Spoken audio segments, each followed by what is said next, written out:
Hey guys, I'm Fleur East.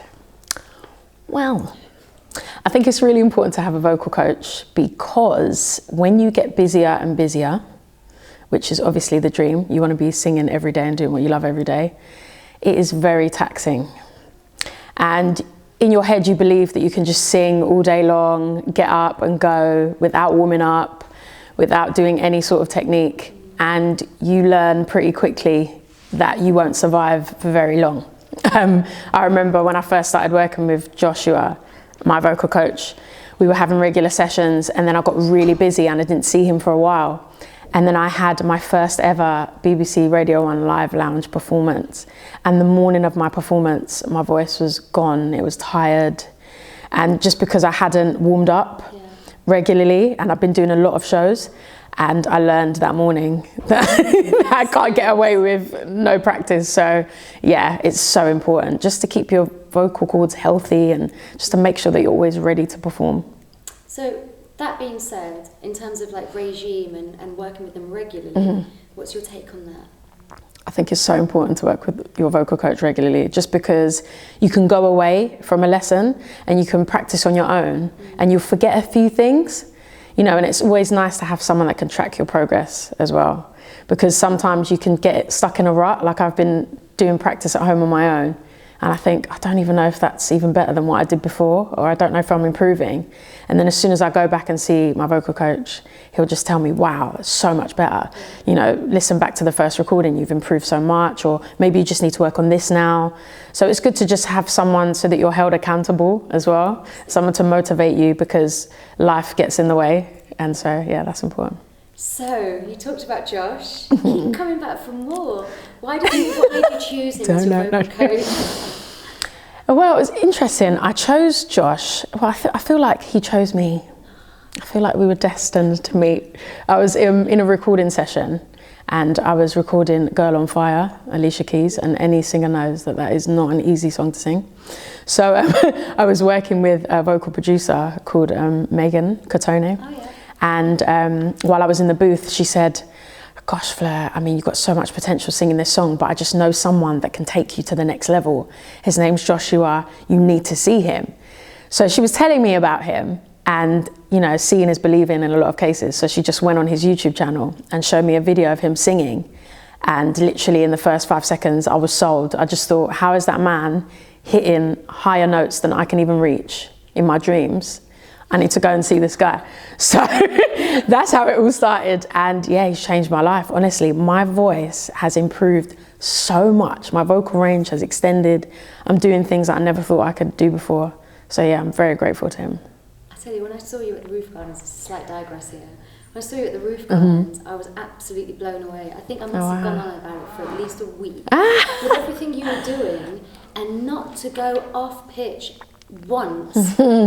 Amazing. Oh wow, honestly. Thank you. I've been telling a lot of people to see you live actually, because it's a different experience to listening just to like radio. Yeah. So yeah, amazing. Thank you. Okay. This is a good one. So, is being a popular artist the only way to measure success in the music business? Oh, this is going to be hard to include in the answer. Is being a popular artist the only way to measure success? Okay. I think there's many different ways to measure success in the music industry. I don't think just being a popular artist is the only way. I mean, I did think in the beginning when I was looking from the outside into the music industry, I thought, the only way to be successful is to get there and be this amazing artist, top 10, you know, everyone knows your name. But then actually having experience in the industry, I've learned that there are so many people behind the scenes. So many unsung heroes that you don't even hear about. Songwriters, number one.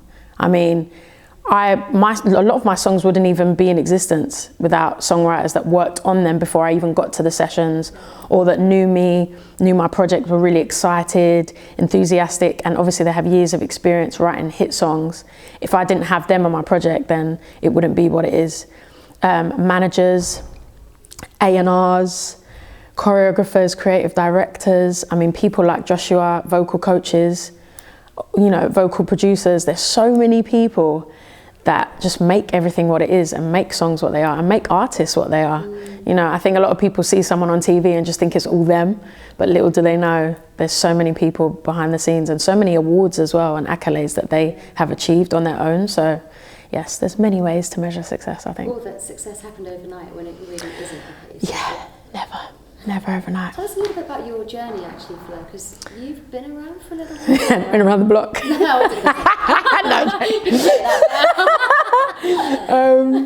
Yeah, it's quite funny for me, actually, because when I appeared on the X Factor in 2014, a lot of people thought that for me, that was the first time I'd done anything. And I just sort of just walked in off the street and became this, you know, pop star overnight, I guess. But there was 9 years prior to my audition. And I've been singing for years, just trying so hard to just get a break. And I started just going to little vocal classes and dance classes in Walthamstow after school, and then went to uni. And while I was at uni, I started to explore a bit more. I did some open mic nights, I did talent shows, things like that. I got into girl groups. I got signed when I was younger in like a girl group. You know, had videos on Channel AKA, which was like massive back then. Like, you know, for people in East London, it was like, whoa, it was on Channel AKA, and videos on YouTube, you know, and I learned a lot about songwriting and performing. And then I decided to kind of break away and do my own thing. And then I got picked up by DJ Fresh, and I was his live vocalist for 2 years for his live band. And that was incredible. That experience was invaluable. Like literally we traveled the world for 2 years non-stop, just singing, performing, doing massive festivals. And I remember just doing that and thinking, this is my apprenticeship. I'm gonna learn everything from this. And I kept motivating myself and saying, don't worry, Fleur, you'll be back on these stages by yourself, doing your own music. And then after I left that group, because DJ Fresh went on to do his own thing without the band, then I started, you know, working the circuit on my own. But that didn't last very long because I hadn't really released any music myself. So then I got to a dry period and I thought, what am I gonna do? I started considering all these other careers. And then, you know, it was my close friends and family that were saying, you need to go on the X Factor, you need to audition, because I'd actually done it 10 years prior. And I'd only got to the first week of the live show and then I was kicked off the show. So for me, I was like, I'm not doing it. Luckily, I decided to go ahead with it and it just changed my life. So yeah, and I think if I hadn't had all the experiences before I went on the show, I wouldn't have got as far as I did, for sure. Like my performance just improved so much over the years, and I was so comfortable when I was on stage on a live show, so yeah. Amazing. Persistence is key, right? So I guess that leads nicely on to, what would you say is the most valuable lesson that you've learned on this journey? Ooh. The most valuable lesson I've learned on this journey, I think, is to never give up. Never give up, because there's so many times where I just thought, it's not gonna happen. It's just not happening. It would have happened by now, you know? And then it was only when I listened to artists that were already successful in the industry, I saw interviews with them and they would say, oh, it took me years and I almost gave up, and then someone saw me and I got my big break. And near enough every artist that's in the industry now has a similar story. I mean, it's very rare that they're just plucked out of nowhere. You know, everyone's got a backstory, everyone's been working for years and just being persistent. So that is the biggest lesson, and to always just remember who you are and why you're doing it. Because you're gonna get to a point, hopefully, where you are really successful, you're thrusted into the limelight.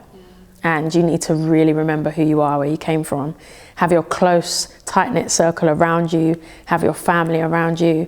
Just remember to keep focused on why you're doing it, because the glitz and the glamour could just sweep you away. And before you know it, you lose yourself. I've seen it happen all the time.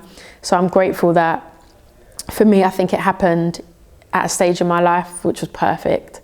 I think I'd grown up, I had all my close friends around me, I knew who I was as a person, and I was very grounded.